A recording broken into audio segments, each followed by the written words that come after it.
Friends, we are here to find out if there is a need for a new system of sickness care delivery for the world for the future.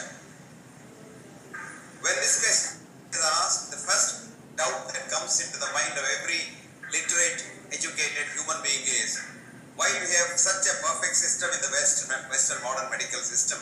Why are we looking for any better methods?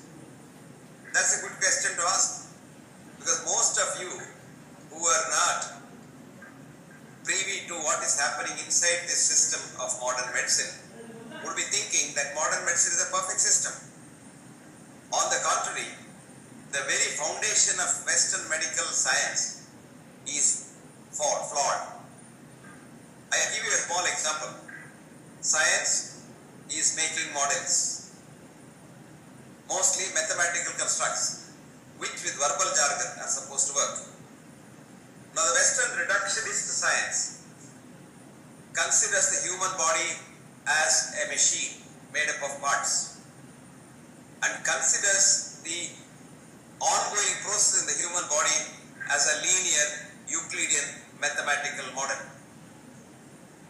Unfortunately, the truth is, human body is not a machine like the motor car put together by parts, but human body starts with one single cell which is made in the mother's womb when the mother's ovum and father's spermatozoa fuse.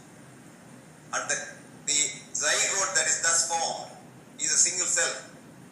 Though the cell is so small, a speck of protein and weighing only about 0.1201 gram, this little protein cell knows all about this universe posteriori and priori, because it has got what is called consciousness.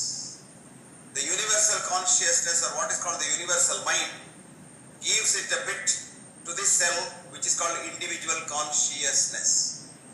So from then on, the human body till it dies is simply consciousness, or what is called the human mind, from where all matter arises. So this one single cell that you were when you were made in your mother's womb, you are today 120 trillion human cells. They have just multiplied and have got now specialized into various organs, so called the liver for chemical factory, the brain for coordinating the things, the heart for pumping blood, and so on and so forth. Thus, the human body is not a machine and cannot be treated as a machine with the linear mathematical rules of Euclidean mathematics. For example, Euclidean mathematics can be applied to structures which are either triangular, rectangular, oblong, or a sphere and things like that. But none of the human organs, mark my words, none of the human organs is having that shape, and it not conforms to the Euclidean mathematical laws. So to put it mildly, all our efforts at doing studies on human beings using the Euclidean linear mathematical laws have now been shown to be flawed. Now I can't go on explaining to you the problems of the human physiology and how the new physiology helps, because there is constraint of time. I will have to just tell you why there is a need for a new system. And if there is a need for a new system, do we have an alternative system, or do we have alternate systems from which we can draw sustenance? The two questions to be answered. Number one, I will start from the latest study and go backwards. A study was published on the 14th of December 2014, which studied the effect of senior cardiologists being absent from the intensive care units for a period of 5 days in 30 hospitals in the Harvard medical area. The hypothesis was that during the American College of Cardiology meet, where about 25,000 cardiologists meet for 5 days, these 25,000 cardiologists are removed from their important posts in the hospitals all over United States of America, and some even from abroad. So this professor hypothesized that this kind of a conference should not happen, because if it happens, it affects the human health. But to have evidence, he studied the effect of doctors going for a long conference all together for a period of 5 days, and to one time. So he studied the effect of the 30 hospitals in the Harvard area from 2004 to 2014. That is about good 10-year study prospectively, and he looked at everything. Very interestingly, what he found at the end was that when these doctors were away, when the divine interventionists, as we call them now, who will intervene at the drop of a hat, were away, and the patients were looked after by nurses and senior physicians, death rate fell down precipitously and morbidity disappeared, and patients went home happy. Now this is a study which is published in JAMA Internal Medicine and which is available now for you to read. Shows that too much of intervention from outside will harm the human system. If you go to systems biology, there are two systems, the open system and the closed system. Western medicine treats the human body as an open system. It is like a bucket of water where you want to heat it, you have to put the heater. And when the water is hot, you have to remove the heater. That is what we treat the human body is. There is a pill for every ill and there is an intervention for every disturbance. Now this is called the open system. But unfortunately what happens is the human body is a closed system. And the closed system is like your geyser, where you just switch on and the geyser goes on without any intervention. You don't have to get in because the geyser has a thermostat.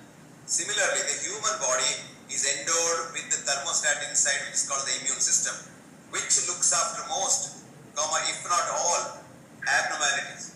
In the unlikely event of this autonomic nervous system and the immune system being able to correct the defect, patient gets symptoms. Patient's body is crying for help. At which stage we need human and humane doctors to cure rarely, but comfort mostly and console always. So that is the role of a doctor. Unfortunately, what has happened today in the Western science, science should try to understand nature. On the contrary, Western science tries to teach nature a lesson or two. So instead of doing our job when the patient's body is crying for help through symptoms, we have now gone one step further by trying to screen everybody who is apparently healthy in society to find out if he has got occult diseases which we interfere to manage. I'll give you a study. This is a study just published 2 weeks ago in the Lancet, a prestigious leading British medical journal. And Lancet showed a large screening study where screened population, 95% of them were detected to have a disease. Mind you, all these 95% were apparently healthy, doing their job in society, but they were goaded and asked to come for a checkup, and that detected them to be ill. Not only that, the study also found 1 in 20 human beings among them have not one disease but about 5 diseases, but they were all absolutely healthy. So we not only need a new system for the future, we need a new definition of health. Today's definition, based on Alma Ata definition of absence of physical, mental, spiritual, psychological, emotional, social illnesses, can be attained only, according to the British Medical Journal's former editor Richard Smith in one of his editorials he wrote, under 2 circumstances. A, at the height of human orgasm, which lasts only for a few seconds, and after death. So if you want a working hypothesis and a working definition for health, we have been looking around and found an ideal definition in the ancient Indian system of Ayurveda, where Sushruta defines health as not absence of disease, but the presence of a positive attitude in mind. A man who is in bliss, and man in whose all body functions are so well balanced, his excretory functions are okay, his digestion is fine, his appetite is good, his thirst was working, he gets good sleep, and he does his work and loves everyone in this world. He is the only healthy person. It says samadhatuhu samagnischa samadoshaha malagriya prasannatma indriya manaha swasthaitya vidyate. Healthy man is one who has a healthy mind. Now if you remember what I told you in the beginning, we are our mind, we are consciousness, which came into us through what is called the integral membrane protein in our cell membrane, and that is the essence of human beings. The human body is an illusion of the human mind itself. And the Western medicine treats the human mind as a product of the brain or a constituent of the brain. Unfortunately, today quantum physics has proved it wrong. Mind is not confined to the brain, neither is the mind a product of the brain. mind is consciousness. And this is the most important thing. So we have changed the definition of health, and which we have published, and that is called, the definition is simply this: enthusiasm to work and enthusiasm to be compassionate. When a man has enthusiasm to work and he loves to work and wants to go to work, and he is good enough to be compassionate to the whole universe, he is universally compassionate, that man is a very healthy man. He may have diseases. In fact, if you scan all of you today, if we can scan all of you for a cell called the mutated rogue cell, which is the mother of a cancer, we all have not one or two, but hundreds of those cells. But rarely ever does one of them become a cancer, and that too after about 20-25 years. So if we go on screening at this rate, as I showed you, what happened in that article in the JAMA International on the 14th of December 2014, every one of us will need intervention. And that is where the problem comes, because today the audit has shown that one of the leading causes of death, in fact, the number one leading cause of death is the medical establishment. Drugs, doctors, interventions, and the hospital environment, the nosocomial infections which kill patients. So, to reverse all this, now we will realize there is a need for integration from other systems, and then have a new system for the future, which I personally have published as meta-medicine, because Aristotle wrote physics first and wrote psychology next. So that's why psychology is today called metaphysics, after physics. So after modern medicine, which has been reigning very, very successfully for all these 50 odd years, we have to now think of a new system. And the new system, in my opinion, is a very scientific and very logical integration of many systems which are existed in this world from times out of mind, with very good records. For example, Ayurveda in India, Siddha system in India, Yoga and Pranayama, which is again from India, Chinese herbal medicines, Indian herbal medicines, which unfortunately we call as Ayurvedic medicines. No, they are Tibetan herbal medicines, pranic healing in America, chiropractic in America, Reiki and other energy medicines, using known and unknown energies for treatment of energy abnormalities which are called diseases in our concept. For example, we have been using electromagnetic energy device of different frequencies for controlling pain, for regenerating the heart after heart attack, for regenerating the brain after brain attack, and also for hastening bone healing and various other things. So once we put a very, very reasonable, logical and skeptic way of looking at things, after authenticating every single method from these various systems which according to the Western medicine are not authenticated, we can use the hard present scientific lines to authenticate them. Now this is possible, feasible, and is probably the need of the hour. Now I come to the next question, which is probably bothering some of you. How do the present doctors get used to this kind of a system if ever we integrate that? Years ago, when I was the Vice Chancellor of a university, I tried a new synthesis. I put together a 2-year diploma course in Ayurveda for MBBS graduates.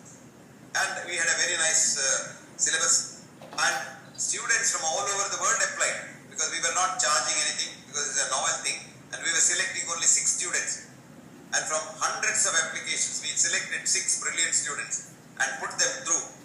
And before doing this, I had written to all the councils, because we have so many watchdog bodies for a university in this country, and I wrote to all of them, look, this is what I am planning to do. Do you have anything to say? Nobody bothered. I sent a reminder, nobody bothered. I sent another reminder, nobody bothered. This was 1 year afterwards, I started the course. And the course went on for 1 year, and the boys and the girls, they passed the examination with flying colors, and they became brilliant, and they understood it so well, they loved it.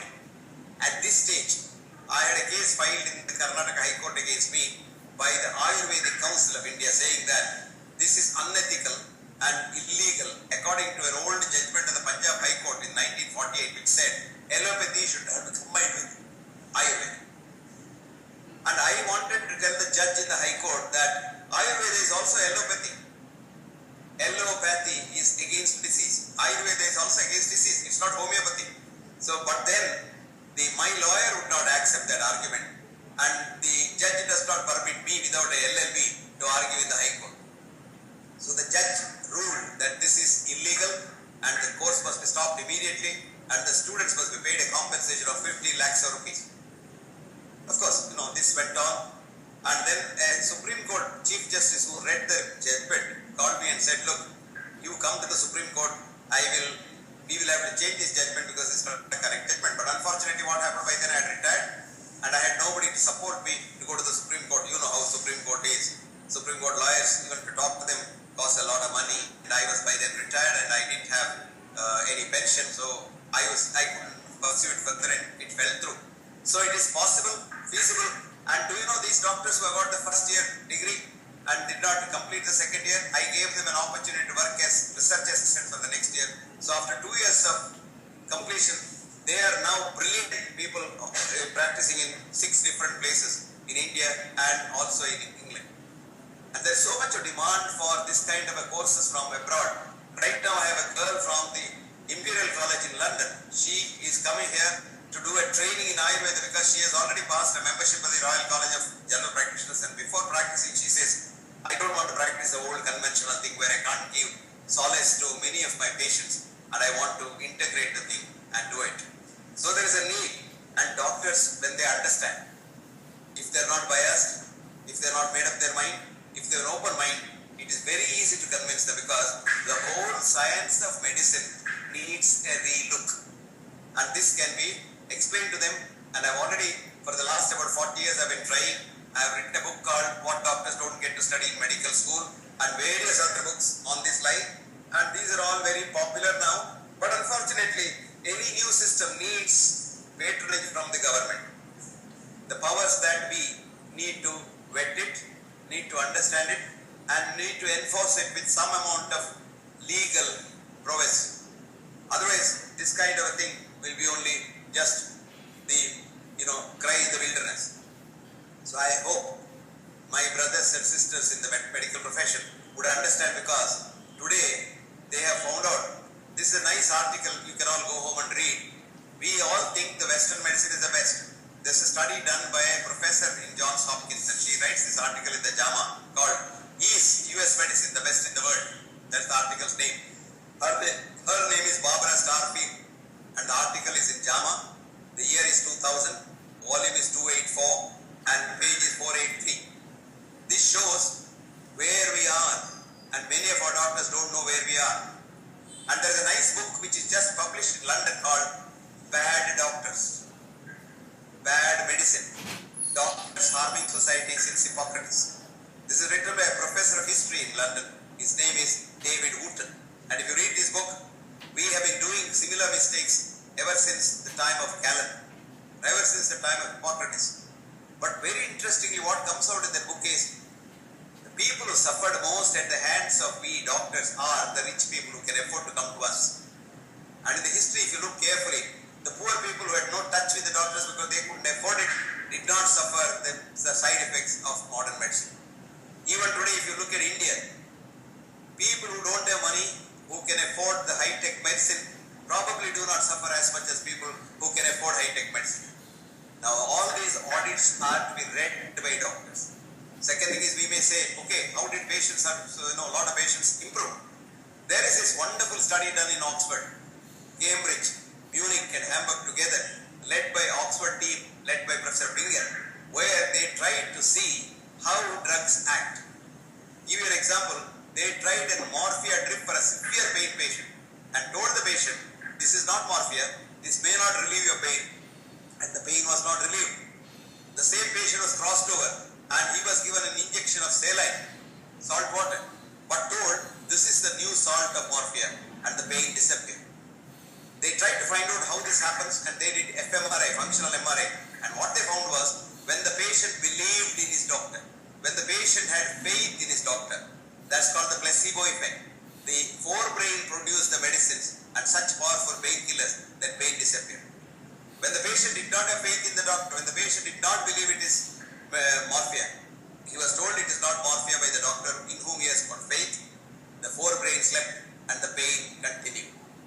So this is one very important study published in 2011 in the journal called Science Translational Medicine, and the first author's name is Bingle, and you will see how this study has transformed the whole idea of medicine into a placebo therapy.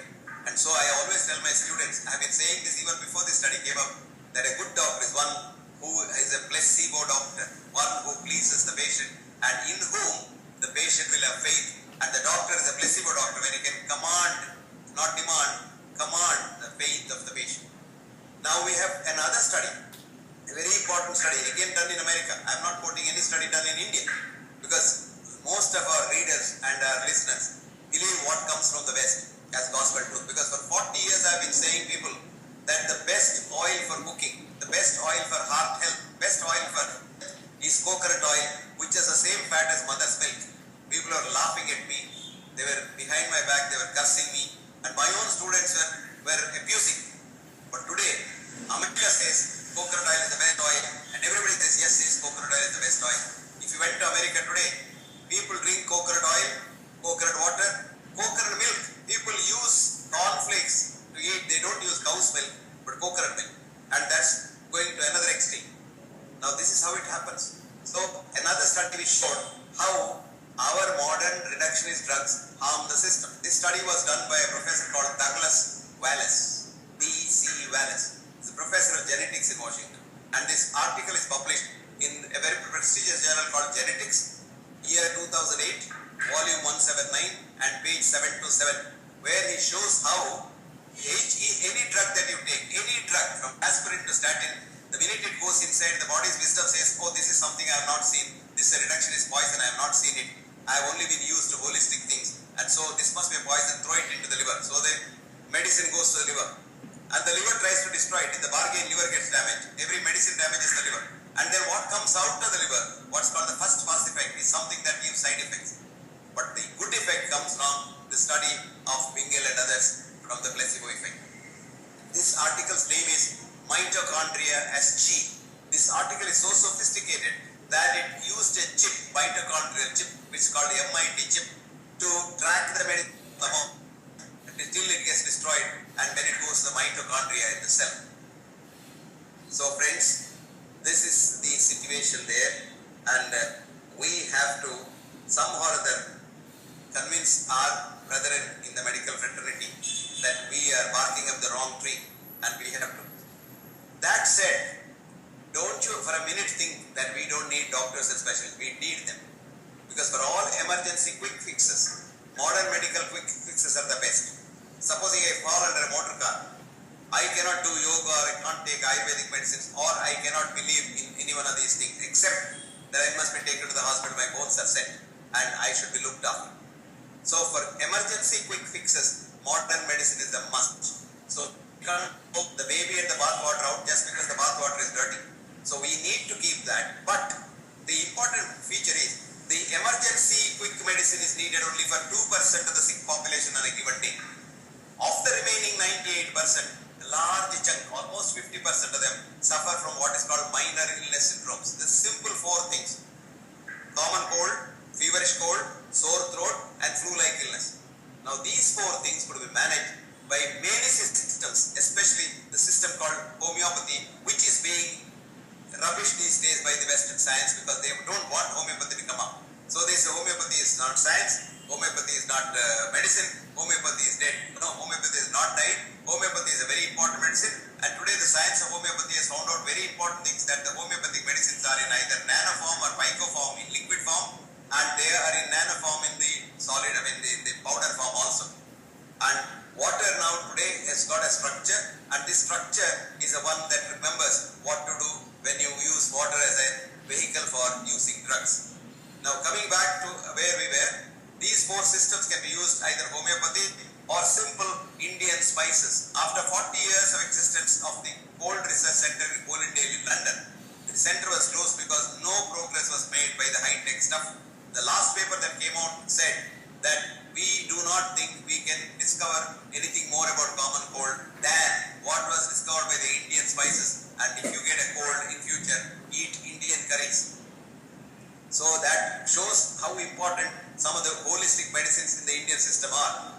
Recently a study was done in Tata Institute of Fundamental Research where Brahmi, whole Brahmi was ground into a paste and fed into rats compared to other rats which were not fed that but fed good food.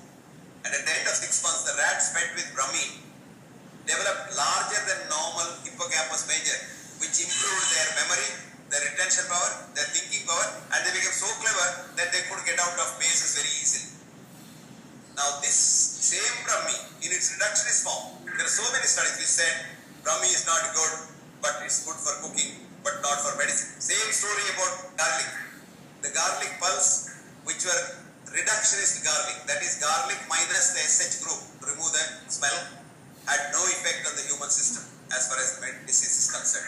But garlic raw eaten in the mouth, where the alanine in garlic gets converted into allicin by the trypsin in the saliva, becomes a very powerful medicine for so many things. So in short, what we need is a holistic stuff in its natural habitat and not a reductionist chemical removed from that code.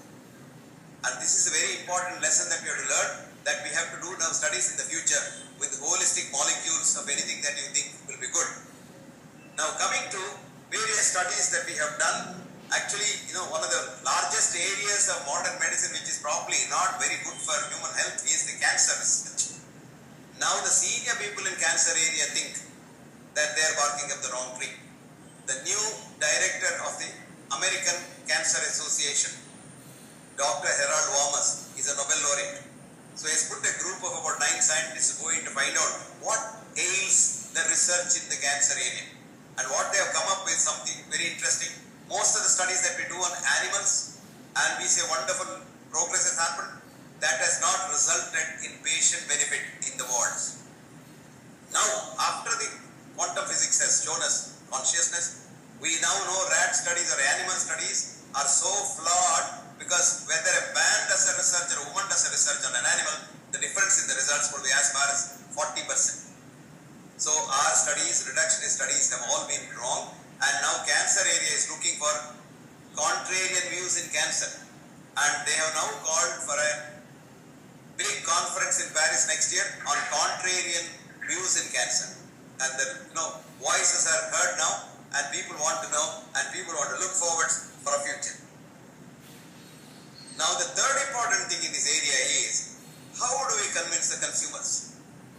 Because today the consumers are bombarded with so much of information, so much of false propaganda, which is all funded by the vested interests. Because you remember, when the industry is in cahoots with the medical profession, the patient suffers. Just as when the industry is in cahoots with the politician, the community suffers. When industry is in cahoots with the medical profession, patients suffer a lot. So you are made to believe, because a lie is retold 1,000 times looks like a truth. So what we need to do is a very enormous problem here. We have to convince the masses. We have to convince the consumers. And today it's not very difficult because you have mass media. And if the mass media can help us, but unfortunately the mass media only helps again the industry only, because they depend on advertisement for their existence. And advertisement cannot come from researchers like any one of us. It should come only from the industry. So we have to beg them or convince them that truth has to be propagated to the world. So I think we have to first try to get our consumers to understand that we need an integrated system which consists of emergency quick fixes from modern medicine, minor illness syndromes from Ayurveda and homeopathy, and various other things from the various other systems that I mentioned earlier. Because this is called doctor thinks you have a disease syndrome. This is where you don't have anything. You go for a checkup, the doctor says you have this disease or that disease, which is called doctor thinks you have a disease syndrome. That's the nomenclature I gave. And we have now studies which showed that when a patient is asymptomatic with no symptoms, but still the doctor detects something and starts treating him, he probably meets with his maker a little earlier than scheduled. So that doesn't help. Number 2 is, we have made the whole world so hypochondriac by frightening them about disease, because we want a disease mongering. We want to frighten everybody, saying that 50% of Indians are diabetics, and everybody misses a beat and gets so anxious that when he goes for a checkup, his blood sugar goes up. He says 70% of Indians have hypertension, and everybody who's frightened, blood pressure goes up. So you label them. And one example here is worth mentioning. For the last 40 years, there's a JNC, Joint National Committee in America, which every 5 years proclaims to the world what should be the normal level of blood pressure for human beings in the world. And this level has been coming down. When I was a student about nearly 60 years now, the blood pressure level was 160 by 110, beyond which you must treat. Then more drugs came in the market, it came to 140 by 90. More drugs came in the market, it came to 120 by 80. More drugs came in the market, it came to 110 by 70. And now, there is some sense prevailing, because a lot of these people who are sitting on the committee were found to have some very strong roots with the drug companies. So a new committee, which is called JNC 8, has said the normal blood pressure for an adult should be 159 by 99, that is 160 by 100. You come back to the original level. And if you are a diabetic, it can be 140 by 90, which means millions of people who are labeled as diabetics, hypertensives, are not hypertensives at all. So we got to review these things and get our common people to understand the intricacies of the problem, because one thing that one doesn't understand is the human body. Even after 60 years of my struggle to understand human physiology, I have not been able to confidently say, I know everything. As a matter of fact, only now do I know how little I know. And I was reminded by a friend of mine who said, a wise man knows he is a fool, but a fool like you, in the beginning, was thinking you are wise.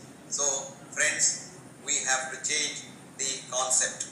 Now, before we convince the common man, we should be able to convince our leaders, because these are the ones who really matter. Because, the leaders are caught by the industry. Like, for example, in America, recently, a doctor who raised his voice against, all kinds of vaccinations given, about 60 vaccinations for a newborn kid. And he raised his voice and said, this is my conscience, and he was being really demonized. And there was a demand for his degree to be removed. There were 8 cases put against him. And now today, I got the news saying that he is exonerated by the court, and the court said he has a right to do that, and he is probably right, and that's a good omen. So friends, you and I will have to work very hard, because we are not against anybody. Even the drug companies have a very good future, because see, you will be surprised. The unregulated alternate medical budget in Europe was $70 billion last year. So if we can regulate and choose the drugs in the alternate medical systems, these drug companies can make more money than what they are making now, without probably interfering with human health. So they will not only make more money, they will earn more punya, and they will not have any sin of having harmed society. Last but not the least, let me reiterate what I was saying, because De Villiers once said, if you want to sell a new idea, you tell the audience what you are going to tell them, then tell them, and at the end tell them what you have been telling them. Now friends, I will tell you what I have been telling you so far. The first thing I told you is modern medical Western system needs a relook as far as base is concerned, as far as scientific base is concerned. As of now, it is just non-science. And second thing is, are we having enough alternates? Yes. And we have to have a judicious mix after authenticating all the alternate methods using the scientific yardstick of very hard data. Last, we have to convince our friends, the patients, because remember one thing, a patient can always survive without doctors, but a doctor cannot survive without patients. So we need patients on our side, and patient must look for a placebo doctor.